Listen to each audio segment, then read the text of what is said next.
Bruce is coming in on this one. And it's Giggs! It's come back out again to Blackmore. McClair seemed to duck under the cross. Arsenal didn't deal at all well with the corner. Here was Giggs. And I think it hit the post. Oh, missed completely by Webb. And Rocastle, a central figure again. And he looks to trip Schmeichel. And it's in! A goal for Arsenal. David Rocastle via the bar, and I think the back of the Manchester United goalkeeper.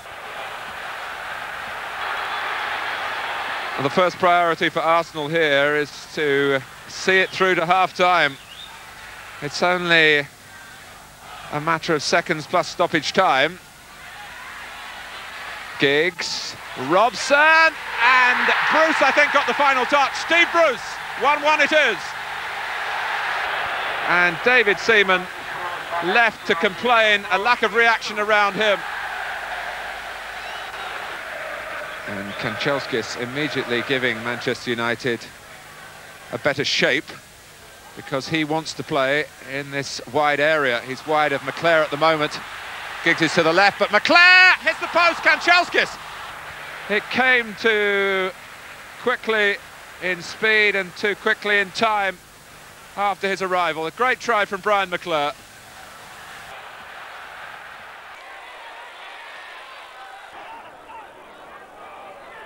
It's just like the old days with Leeds United going strong, although they came from behind at Notts County today. Gary Lund outsmarting them after 12 minutes. Gordon Strachan, Scotland captain in what's been a frustrating week, teed up the Leeds reply, usual near-post corner routine. Lee Chapman stooping to conquer and triggering a landslide victory. David Batty, another with international frustrations to get out of his system, ushered Mel Sterling forward to create the second for Steve Hodge, twisting his body to score and treating us to some body language to tell us just how pleased he was about it. Chris White got the flick on for the first Leeds goal. He was at his near-post station to score the third himself. All smiles for a team beaten only once this season. Keep an eye on number 14, Gary McAllister, next, celebrating his return from injury with a blinding fourth, which Cherry reached but couldn't stop. Sadly, McAllister was stretchered back into sickbay before the end. Strachan up to hijinks behind the keeper's back, saw Knotts offer one last defiant swipe. Still the best part of half an hour to go when White again set up a goal, this time inadvertently for Tommy Johnson. That was as close as Notts County got though, 4-2 to Leeds.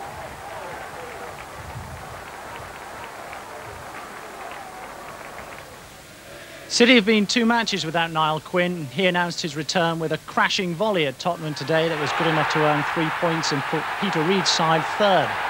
It was certainly good enough to be shown again. Swing of the left leg, neatly pocketed in the right-hand corner, 1-0.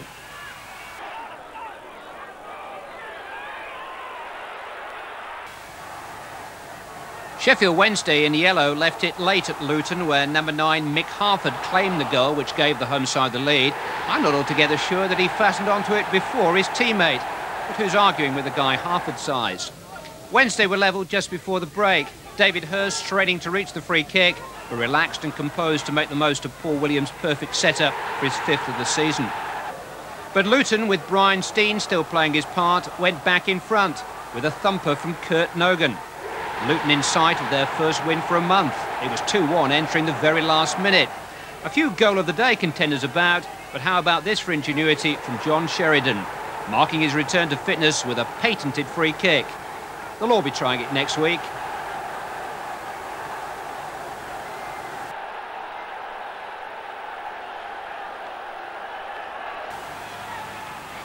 Crystal Palace nosed in front at Coventry with a bit of quick thinking from Nigel Martin, sending down the bomb and connecting with Mark Bright for number 1. Two-touch football at its most direct. Coventry's equaliser came courtesy of a second-half penalty. Eric Young, the player, penalised for pushing.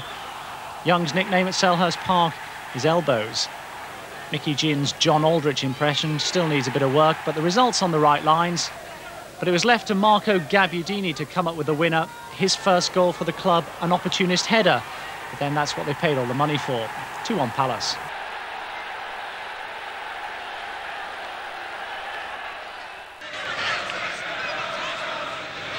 Rush finding Walters again.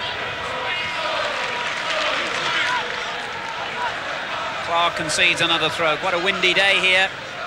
Swirling around, difficult to say which side gets the advantage as Liverpool attack dangerously here, and the shot goes in with a deflection from McManaman. Liverpool take the lead.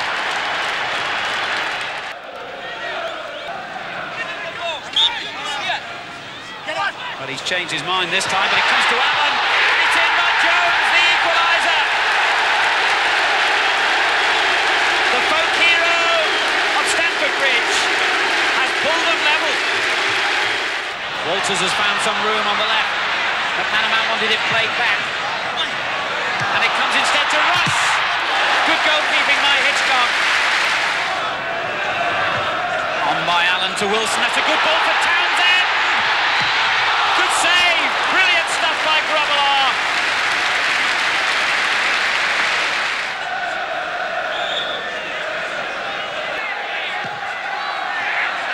Allen's header. And it's turned in. And the youngster has scored on his full debut. It's Andy Myers who's given Chelsea the lead. Burrows turning it in. McManaman's header. Rush. Liverpool have equalised. Ian Rush gets his first league goal of the season to make it 2-2.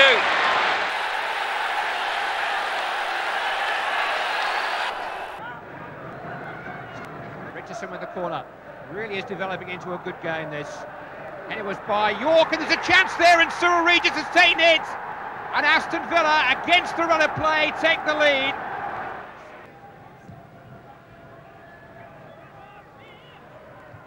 Headed by Keogh. Blake. Daly. Always looking to come inside and get it a shot! Oh, what a shot! Tony Daly puts Aston Villa 2 up.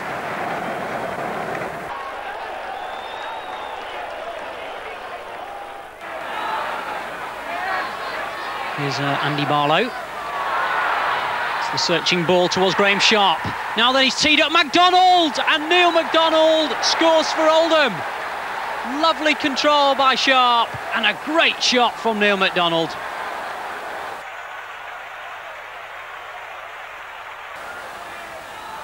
Here's Ian Bishop. Just dinking it forward, there's Kevin Keane. Oh, it's going towards Small, Mike Small. Equalising for West Ham, and the super scorer scores one more. Rick Holden. Oh, Marshall came in but couldn't quite get the touch. MacDonald's ball. Sharp, he can't get there, and it's gone in. Breaker, a little bit surprised, and in it went. Kevin Keane. West Ham coming forward in numbers. McAvenny, can he finish? Yes!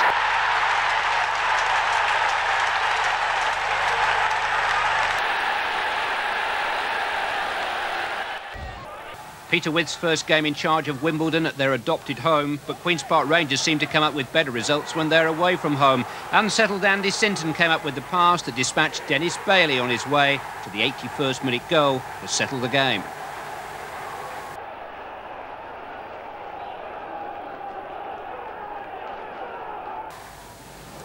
Sheffield United just seem to have the sign over Nottingham Forest in the contest of contrasting styles. It's United who invariably come out on top.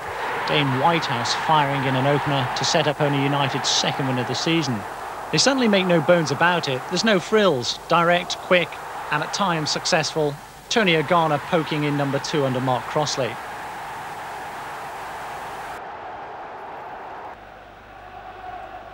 Forest, though, took seconds to reply straight from the kickoff. Gary Parker, back in favour, came up with a perfect response, and the pick of the afternoon's goals. That was 2-1. But then in the second half, Carl Tyler gifted United a third and effectively the game. Ian Bryson ran onto the back pass and ran round Crossley to make it 3-1. Credit Forest, though, they came back into it again when Tommy Gaynor's persistence supplied substitute Steve Chettle with the opportunity, which he took neatly. That was 3-2. But then United supplied the decoration courtesy of Jamie Hoyland, who's just beginning to make a name for himself in the First Division. Maybe Sheffield United are about to do the same. United 4, Forest 2.